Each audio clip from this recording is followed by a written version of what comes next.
Okay, I'm back. Hopefully this camera acts right. Um, but I'm leaving Job 14 and I want to go to Psalms, the 90th division, and deal with how he cut man's lifespan down. Because life is short. Even if you live, the average lifespan is still a short time. He says in verse, speaking to the eternal nature of the Lord, it says in verse 4, 90 and 4, for a thousand years in thy sight are but as yesterday when it is past, and as a watch in the night. So, like I said, I alluded to this earlier, um, about how, a day to him, to an eternal being, is 1,000 years. But then he says in verse 9, for all our days are passed away in thy wrath. We spend our years as a tale that is told. The days of our years are 60 and 10. So 60 plus 10 is 70. And if by reason of strength they be 80. Fourscore is 80. Yet is their strength labor and sorrow, for it is soon cut off, and we fly away. It's not talking about we flying in heaven or anything. It's talking about basically the brevity of life. You vanish. James, the 4th chapter. Actually, let's pick it up at First Peter. 1, and let's pick it up at verse. Let's see here.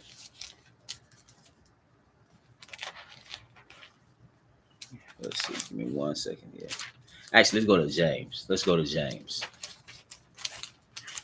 Because here he speaks about the brevity of life as well.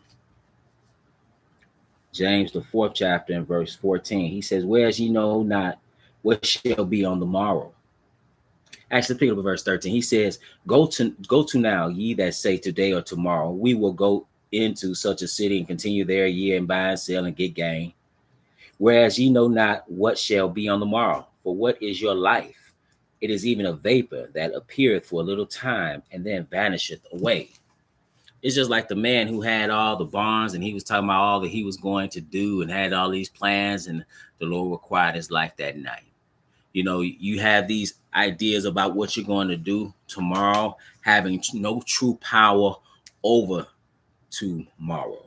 We are really weak in this sense and vulnerable in the sense that the strongest of us, pass on. I remember, I watch back in the day, we watch football and things like that, and you see somebody like Jim Brown, and then you know who can beat Jim Brown. I mean, he's a man amongst men, but even Jim Brown got old, and I saw him in his old age, and he said, "Man, is that Jim Brown, Mr. Brown?" And next thing you know, he's passed on, and that's the reality of this. That's the human condition, right? This great enemy of man. So man can live on average 70, 80 years roughly, on average. But then there's also the fact that you don't know when death is coming. John, the 7th chapter. And people don't really want to deal with that. People even want to go to a funeral and don't want to deal with death. They'll sit up there and lie that the person's not really dead, that they have a soul inside of them. That's not in the Bible. You are the soul. And the Lord God formed man of the dust of the ground and breathed into his nostrils the breath of life, and man became a living soul. And when you die, you are a dead soul into the time of the resurrection. But now let's pick it up at John, the 7th chapter, in verse 1, because not only, is life brief, your time is any time. This is John 7:1. It says, after these things, Jesus walked in Galilee, for he would not walk in Jewry because the Jews sought to kill him, right? The Bible tells us that he came unto his own and his own received him not. Now the Jews' feast of tabernacles was at hand. His brethren therefore said unto him, depart hence and go into Judea, that thy disciples also may see the works that thou doest. For there is no man that doeth anything in secret, and he himself seeketh to be known openly. If thou do these things, show thyself to the world. Now, why did they say that? It tells you in verse 5, for neither did his brethren believe in him. So, one thing about Christ, he didn't come to bring peace, but a sword. And he put those who are kin at odds with one another, right? Because ultimately, the gospel message is the message of salvation, and those who would accept it, what he's doing is like he's on a salvage mission to cut those out of the world that would be saved. But a lot of times the world is in your household. The world is your father. The world is your mother. The world is your spouse. The world, that's your children. So there's a separation there. So his own brothers, those that were born of Joseph and Mary, did not believe in him, and he had something to tell him, because they were, his own people were trying to kill him, and they're mocking him, telling him to go up, and he tells them something. And I tell you this today. He says, then Jesus said unto them, my time is not yet come, but your time is always ready. You can die tomorrow. And so if that's the case, if life is short, if that's the case, that it's tomorrow's not promised, the question is, how do you respond to this reality? Let's go to Ecclesiastes. So, so if you have a short time on this earth, so what should you do? Let's see what Solomon suggested. Ecclesiastes 12:1 reads, remember now thy creator in the days of thy youth, while the evil days come not, nor the years draw nigh, when thou shalt say, I have no pleasure in them. So what you need to do is seek the Lord. You need to serve him. And it's ideal you want to do that in your youth. Why? Because evil days are coming. What are the evil days? You're going to get old, and then you're going to die. This is what he tells us. He says, while the sun or the light of the moon or the stars be not darkened, nor the clouds return after the rain. This is symbolic. This is figurative language here. He's going to tell you about the breakdown of the body. He said, in the days when the keepers of the house shall tremble. That's talking about your hands. You've seen older people at times when their hands would shake. It says, and the strong men shall bow themselves. That's talking about, you kind of, your legs and your back, you kind of bent over in your old age, in your elderly age. And the grinder cease because they are few. Your teeth fall out of your mouth. And those that look out of the windows be darkened. You lose your vision. And the doors shall be shut in the streets. You lose your hearing when the sound of the grinding is low. And he shall rise up at the voice of the bird. And all the daughters of music shall be brought low. And when they shall be afraid of that which is high, right? You have these fears that you have.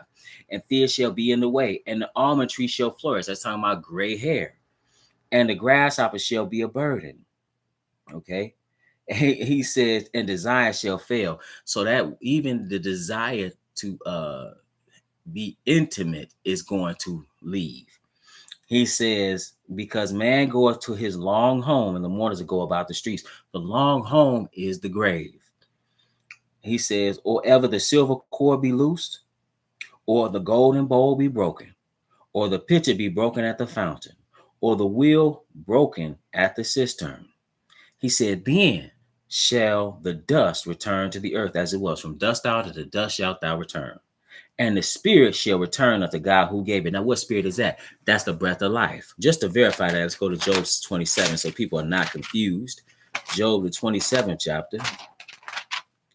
Job 27 and verse 3. He says, all the while my breath is in me, and the spirit of God is in my nostrils. My lips shall not speak wickedness, nor my tongue utter deceit. So I just wanted to clarify that, because spirit, you have to qualify in the Bible. God is a spirit. The word is a spirit. Your thoughts are spirit. God is a spirit. And angels are spirit. Breath of life is also spirit. So you have to qualify that. So he says, then shall the dust return to the earth as it was. Again, the Lord God formed man of the dust of the ground and breathed into his nostrils the breath of life. Man became a living soul. But when man said, he told him, from dust thou art, and to dust shalt thou return. He said, the spirit shall return unto God who gave it. So what should you be doing if death is imminent? What should you be doing if we could die at any time? What should you be doing if life is short? Remember now thy creator in the days of thy youth, when you still have a chance, prior to the end of your life.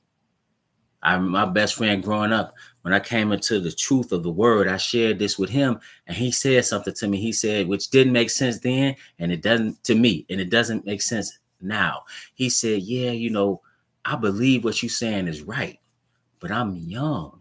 I want to have some fun, because he understood that what I'm talking about, the stuff we were doing, that's over with. It's time for righteous living.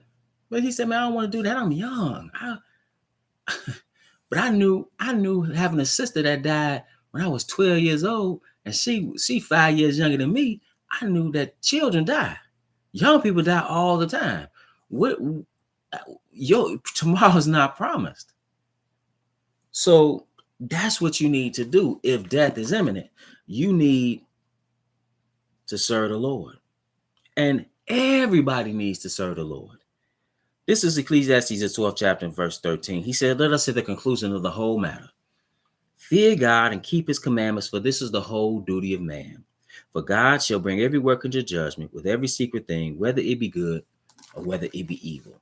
So not only is death on the scene, judgment is on the scene. And you are going to be in the lake of fire, or you're going to be in his kingdom. You're going to have peace in the life to come, or you're going to have anguish as you burn in the lake and worms eat your flesh. This is what's described in the Bible as eternal damnation. So hopefully I put something on your mind to think about. Even believers, we need to stay the course. And with that, brothers and sisters, it's always my prayer that you will edify.